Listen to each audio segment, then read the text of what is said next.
Welcome to your Daily 5 for Monday, March 11th, 2024. Some of you may have already read about this news story or heard about it. I'm hoping none of you have directly experienced it, although it's certainly not a low likelihood. And that is that the streaming set-top and TV manufacturer Roku has enacted a new, well, apparently the terms of service update is not actually all that new, but they have enabled or enforced a new way of making people agree to it, which is there is a pop-up that is showing up on Roku devices that if you as the user do not agree to these new terms of service, which include an arbitration aspect that most people do not like, then you cannot use your device. So basically, until you click agree, you're just stuck. Now, some people have said, that they've bricked their devices. Now, technically, I don't know if they've actually bricked them. I don't know if there is a way to load some type of different firmware or something on there. So there may be a way around this, but for most people who are not technically minded and are going to go to those links, they have effectively soft bricked these devices because until you agree, you can't use your device. You could, as people have pointed out, and there's an Ars Technica article I will link to, of course, you can do a request for opting out of this arbitration, these new terms, by sending a letter. But until that letter is received and you have some kind of confirmation, assuming there is any that they give you, they should, but who knows if they will, you basically can't use your device. So especially if you have a TV or if you do not have an alternative set-top box or some type of other streaming box, you can't use your device if you choose not to agree to something that you do have the option not to agree to, which seems like something that would probably result in some type of legal inquiry. I can't guarantee that, but just the framework of from what I read here, if it is accurate, and I have no reason to think it isn't, this does seem to be somehow illegal to me. Maybe not.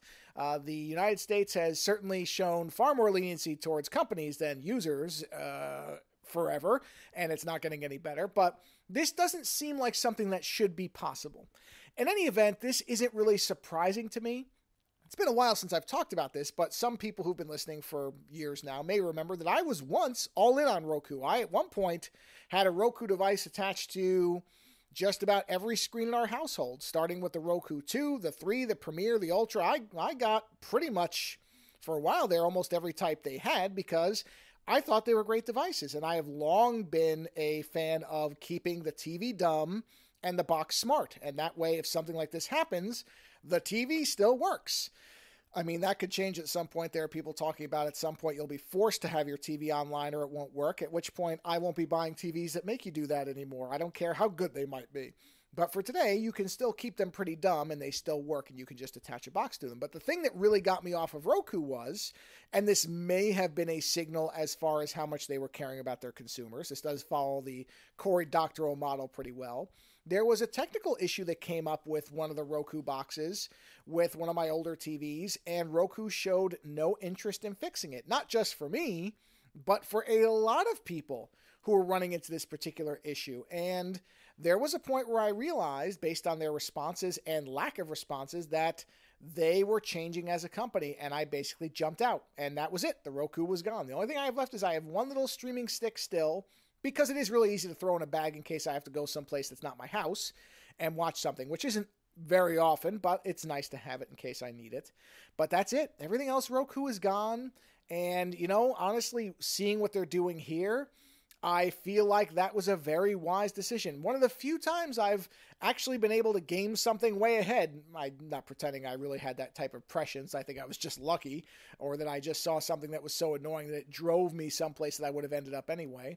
But this is really bad. And look, it's going to be the way a lot of companies go, because we're seeing this all over the place, that services and products that we once thought were really good are now being ruined because they're chasing more money because the growth spurt is over, or they've just realized that they've been spending on debt for a while and they need a way to offset that. I mean, there's any number of reasons, but this is just the latest in, unfortunately, a growing list of things like this, where at one point this was kind of the gold standard for a product or a service or whatever, and then it slowly gets ruined, and then once that starts, it just accelerates down the hill. So I left Roku behind a while ago, and honestly, nothing I'm seeing has made me regret that decision one bit. Later.